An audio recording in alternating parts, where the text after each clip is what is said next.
Point টেবিলের খেলা কিন্তু বেশ ভালোভাবে জমে উঠেছে। সবাইকে আরও একবার ওয়েলকাম করছি এবং মেয়েদের জন্য যে 2 ওভার বরাদ্দ সেই 2 ওভারের খেলা। সঞ্জু জন উইকেট কিপার মিস করে গেলেন।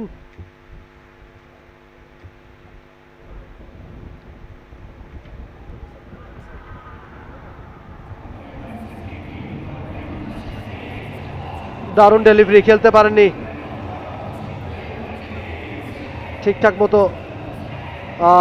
Run out, run out. এবার কিন্তু ব্যাটে বলে হয়েছে, আপিস ধরনের ছিল, তবে বাউন্ডারি লাইন কি পার হয়ে যাবে শেষ পর্যন্ত? Yes, it's a 4। এবারে ব্যাটে বলে হয়েছে, রানের জন্য দৌড় শুরু করা উচিত। বল চলে যাচ্ছে বাউন্ডারির দিকে এবং শেষ পর্যন্ত নীল একেবারে ঝাঁপিয়ে পড়ে বলটাকে থামিয়েছেন। ততক্ষণ অবশ্য রান আউটের সুযোগ। মিক্স আপ এখনো সুযোগ রয়েছে এবং শেষ পর্যন্ত রান আউট হয়ে যাবেন।